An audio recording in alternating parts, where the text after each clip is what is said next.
Now let's learn about evaporation. Okay. Do we always need to heat or change pressure for changing the state of matter? Can you quote some examples from everyday life where change of state from liquid to vapor takes place without the liquid reaching the boiling point? Water when left uncovered slowly changes into vapor. Wet clothes dry up. What happens to the water in the above two examples? तब इधर क्या है कि अभी जो दररोज़ हमारी ज़िंदगी के सामने जो होता है, ठीक है, क्या होता है कि जो गीले कपड़े हैं उसमें से पानी जल्दी सूख जाता है अगर धूप में रखते हैं तो, ठीक है। और दूसरा कि जब हम लोग पानी को ऐसा खुले में छोड़ देते हैं, मतलब जैसे कि एक फ्राइंग पैन हो गया, उसके अंदर हम लोग पानी ले लिया और उसको खुला छोड़ दिया, तो क्या होगा, उसका जो पानी है वो इवेपोरेट होना चालू हो जाएगा, ठीक है।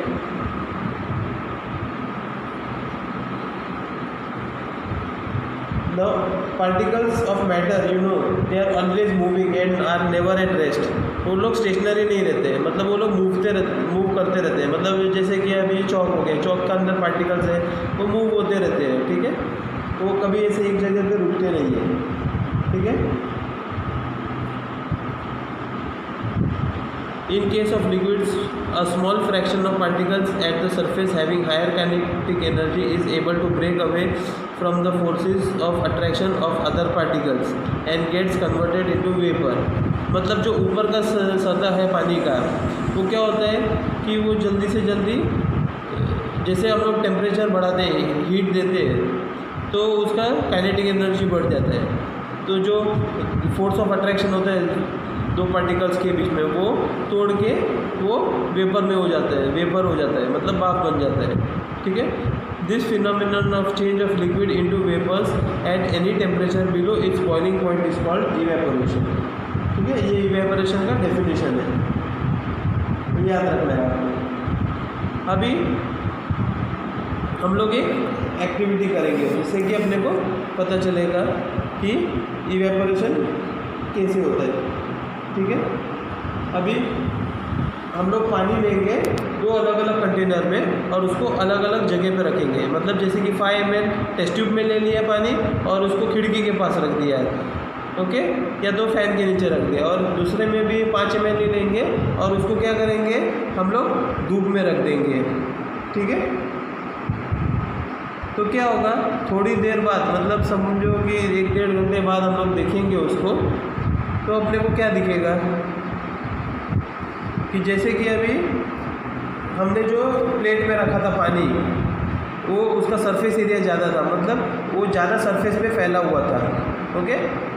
तो उससे क्या होगा कि वो जो पानी है उसका क्वांटिटी कम हो गया होगा, मतलब वो इवेपोरेशन ज़्यादा हो गया उसमें। और जो टेस्ट ट्यूब के अंदर था पानी, वो कम इवेपोरेट हुआ, मतलब वो पानी कम ख़त्म हुआ। और ये जो चाइना डिश, मतलब जो प्लेट के अंदर पानी रखा था हमने, वो ज़्यादा कम हो गया। We know that evaporation is a surface phenomenon. मतलब इवेपोरेशन क्या है, सरफेस फिनोमिनन, मतलब ऊपरली सतह जो है उसका एक मापदंड है। For example, while putting clothes for drying, अब we spread them out and increase of temperature. With the increase of temperature, more the number of particles get enough kinetic energy to get into vapor state. मतलब अभी जो कपड़े सुखाते हैं वो उसको अगर फैला के सुखाएंगे तो क्या जल्दी सूख जाएगा वो, ठीक है। मतलब उसका सरफेस एरिया बढ़ जाएगा। मतलब as soon as the temperature increases, the number of particles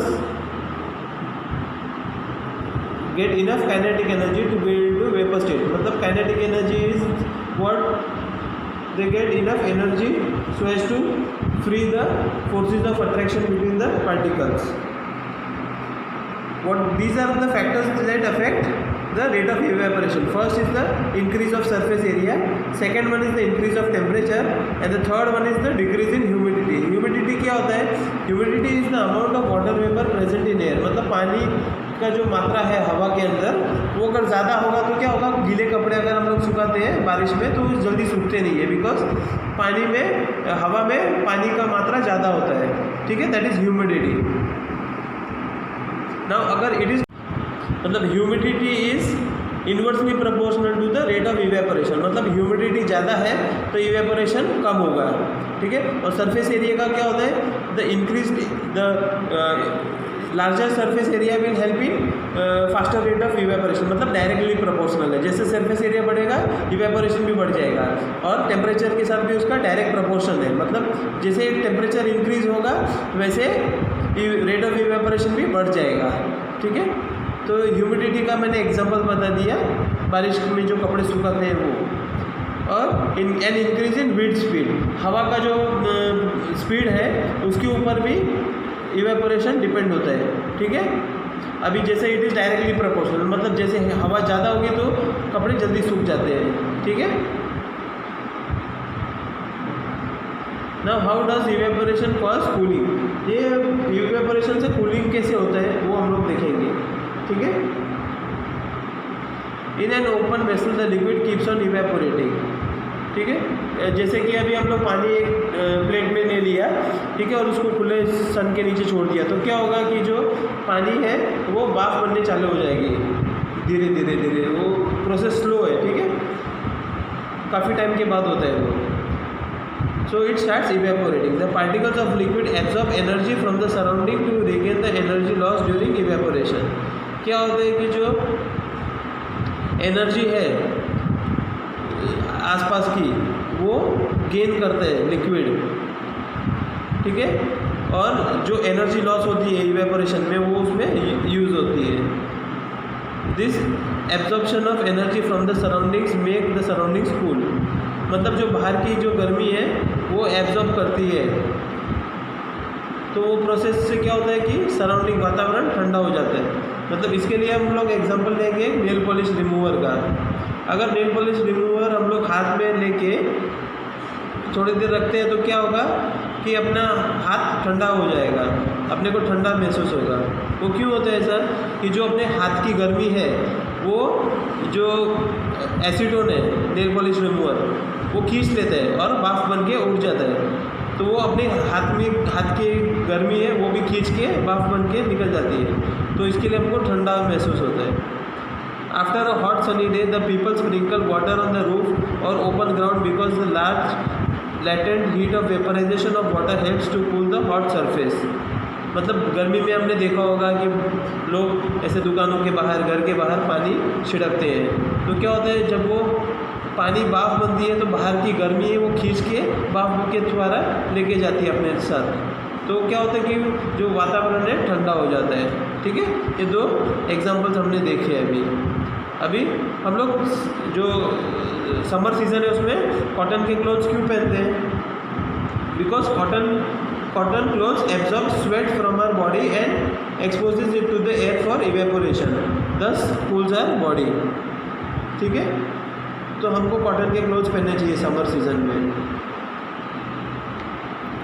उससे अब क्या होगा कि जो अपनी बदन की गर्मी है जो स्वेट के थ्रू आती है तो वो इवेपोरेशन होके अपने क्लोथ्स को ठंडा महसूस होता है। Why do we see water droplets on the outer surface of a glass containing ice cold water? मतलब हम लोग बर्फ़ एक ग्लास में लेके उसको अगर बाहर रखते तो हम लोग थोड़ी देर बाद क्या देखेंगे कि जो बर्फ़ का पानी है उसके वो बर्फ़ का जो ग्लास है जिसमें हमने बर्फ़ रखा था वो ग्लास के आसपास क्या हो जाएगा, पानी वाटर ड्रॉपलेट्स फॉर्म होते हैं, ठीक है। वो ऐसे क्यों होते हैं, the water vapour present in the air. मैंने बताया था कि जो हवा में पानी की मात्रा होती है तो वो पानी क्या होता है, जो ठंडा ग्लास है उसके कांटेक्ट में आके उसका एनर्जी लूज हो जाता है and thus it gets converted to liquid state which we see as water droplets. तो इससे अपना chapter number 1 matter in a surroundings ख़त्म हो जाता है, ठीक है। अभी हम लोग एक समराइज़ कर लेंगे हमने शुरू से अब तक क्या क्या पढ़ा है, ठीक है। व्हाट इज़ मैटर, मैटर का डेफिनेशन हमने पढ़ा था। Matter is anything that has mass and occupy space, ठीक है। उसका एग्जांपल दिया था हमने पेन और chalk. Now how many types of physical nature of matter are there, उसके तीन प्रकार है. Matter is made of tiny particles. Particles have space between them and particles of matter are continuously moving. ठीक है. Tiny space का हम लोग ने एग्जांपल कौन सा लिया था? पोटेशियम परमैंगनेट वाला. ठीक है. और particles have space between them, उसके लिए हमने कौन सा एक्सपेरिमेंट किया था? सॉल्ट वाटर का. ये पोटेशियम परमैंगनेट का फर्स्ट एक्सपेरिमेंट और सॉल्ट वाटर का सेकेंड एक्सपेरिमेंट. ठीक है. और थर्ड एक्सपेरिमेंट जो था इंसेंस स्टिक का, अगरबत्ती का जो जलाते हैं वो. That proves the particles of matter are continuously moving. Now movement of particles is minimum in solids, more in liquids and maximum in gases. Particles of matter attract each other. उसके लिए हमने क्या एग्जांपल लिया? Ion nail को तोड़ के देखने के लिए हमने ट्राई किया, चॉक को तोड़ने के लिए ट्राई किया और रबर बैंड को तोड़ने के लिए ट्राई किया. ठीक है. तो आयन नेल का क्या होता है कि जो टाइनी पार्टिकल्स हैं दे आर क्लोजली स्पेस, एकदम नज़दीक नज़दीक रहते हैं और फोर्स ऑफ अट्रैक्शन ज़्यादा होता है. ठीक है. तो जल्दी नहीं टूटता. और हवा में क्या होता है? फोर्स ऑफ अट्रैक्शन काफ़ी कम होते हैं, तो हम लोग हाथ इजीली घुमा सकते हैं. उसके बाद आता है states of matter. Solid state. Solid state क्या होता है? एग्जांपल हमने लिया था कि नेल और बेंच, क्लासरूम में जो बेंच होता है वो. ठीक है. सॉलिड शेप का क्या होता है? डेफिनेट शेप होता है उसका. जैसे कि ये पेन हो गया. ठीक है. ये पेन हो गया, उसका एक स्पेसिफिक शेप है, उसका साइज़ है. ठीक है. और उसका एक स्पेसिफिक वॉल्यूम है. ठीक है. और ये रिजिड है, ये जल्दी ऐसा बेंड नहीं होगा, कंप्रेस नहीं हो पाएगा ये. ठीक है. Since the matter of the pen, मतलब जो टाइनी पार्टिकल्स होते हैं पेन के अंदर, वो क्या होंगे? दे आर क्लोजली प्लेस, तो वो कंप्रेस नहीं करने देंगे एक दूसरे को, एकदम पकड़ के रखेंगे. ठीक है. अगर गैप होगी दो पार्टिकल्स के बीच में तभी वो कंप्रेस होगी. ठीक है. अभी लिक्विड स्टेट. लिक्विड स्टेट क्या होता है? उसको कोई डेफिनेट शेप नहीं होता. ठीक है. हमने क्या देखा था एग्जांपल? पानी को हमने अलग अलग कंटेनर्स में रखा था. ठीक है. अलग अलग कंटेनर में रखने से क्या हुआ? वो जो कंटेनर में हम लोग ने डाला उसका शेप उसने ले लिया. तो उसका मतलब क्या होगा कि उसको कोई डेफिनेट शेप नहीं है, उसका कोई डेफिनेट बाउंड्रीज नहीं है. ठीक है. तो जैसे कि ये पेन हो गया, पेन का डेफिनेट बाउंड्री है, वैसे लिक्विड का कोई बाउंड्री नहीं होता. ठीक है. उसको ऐसे ज़मीन पर डाल देंगे तो बहना चालू करेगा. ठीक है. उसको फ्लूइडिटी बोलते हैं. और वो थोड़ा मतलब उसका जो forces of attraction between the particles is little bit less than compare to that of solid. ठीक है. मतलब वो कम कंप्रेसिबल है. सॉलिड बिल्कुल भी कंप्रेसिबल नहीं है, लिक्विड थोड़ा कम कंप्रेसिबल है. ठीक है.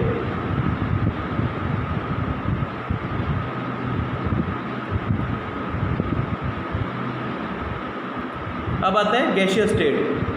गैसियस स्टेट, गैस को क्या है आपको पता है? गैस को कोई डेफिनेट शेप नहीं होता. Okay.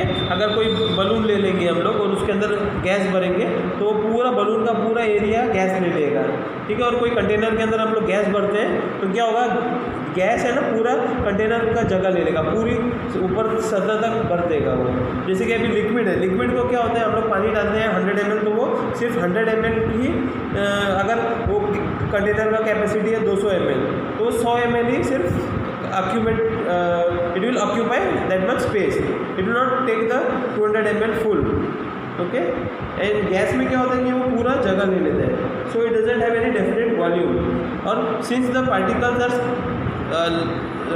largely spaced, they are compressible. मतलब गैस compressible है.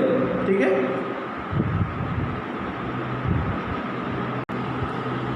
ये हमने क्रॉस सेक्शन देखा है सॉलिड का.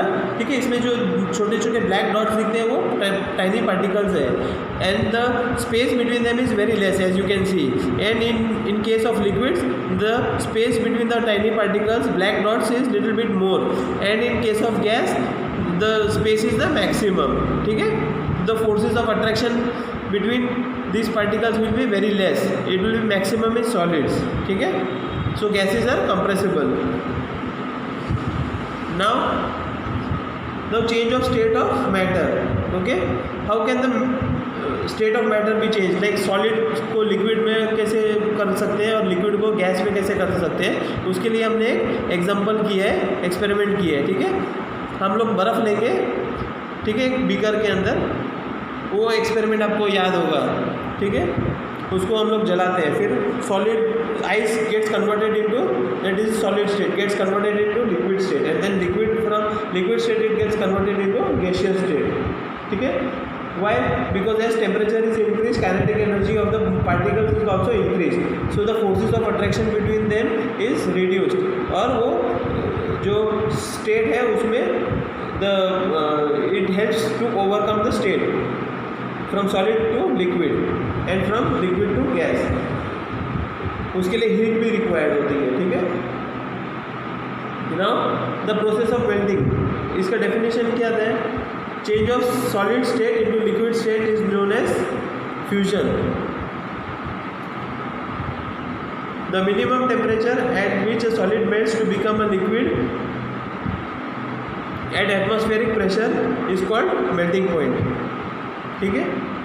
ये important points आपको याद रखने हैं.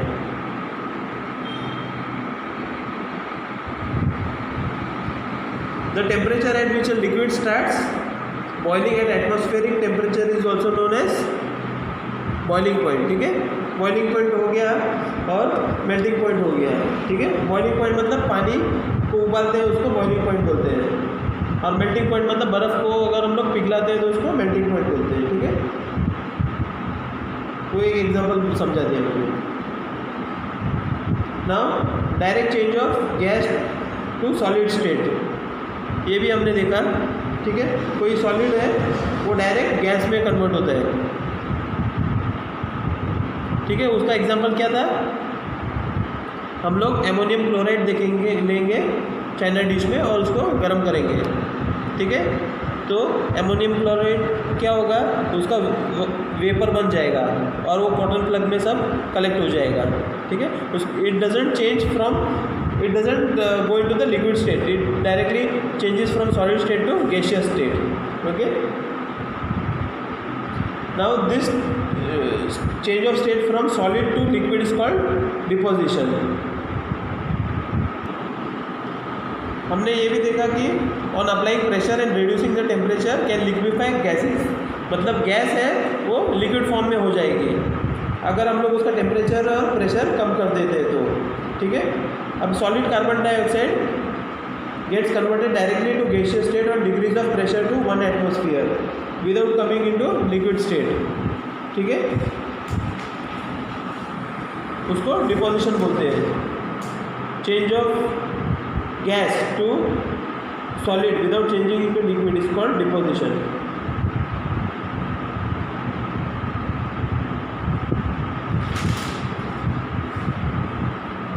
Now the unit of pressure is 1 pascal.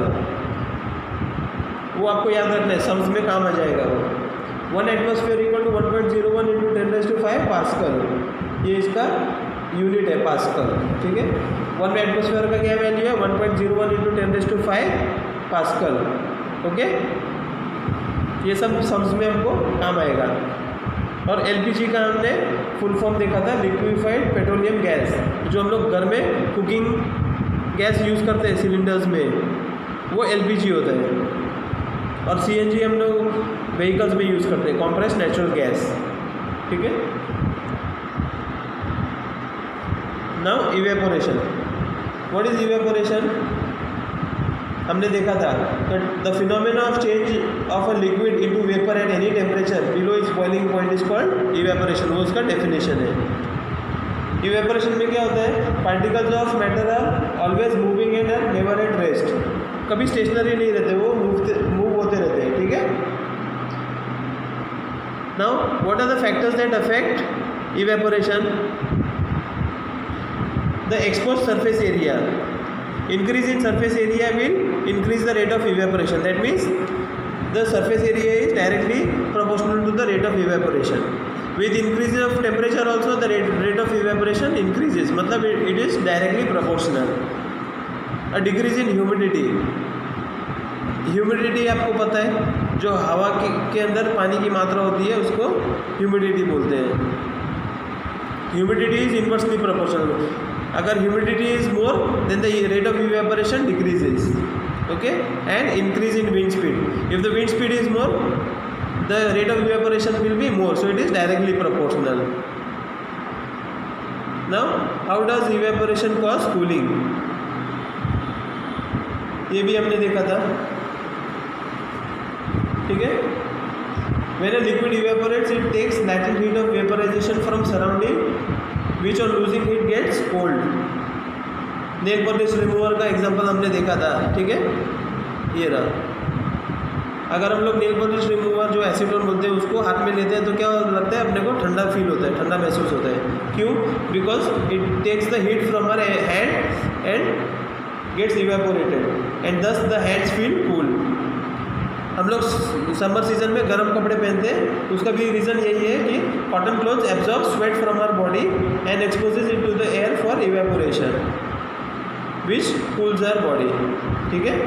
और लास्ट एग्जांपल हमने देखा था कि लोग क्या करते हैं, गर्मी के सीज़न में बाहर आंगन में पानी छाटते हैं, ठीक है. पानी छाटने से क्या होता है कि जो गर्मी होती है वो इवेपोरेशन हो जाती है, जो हीट है it gets evaporated and the surrounding atmosphere gets cooled. और लास्ट एग्जांपल हमने देखा था कि जो बर्फ़ एक ग्लास में रखी हुई है और उसके आजू बाजू, जो ग्लास के बाजू में पानी के वाटर ड्रॉपलेट्स फॉर्म होती है, ठीक है. तो लास्ट एग्जांपल से हमारा चैप्टर कंप्लीट होता है. अभी हम लोग आपको वर्कशीट्स वगैरह देंगे.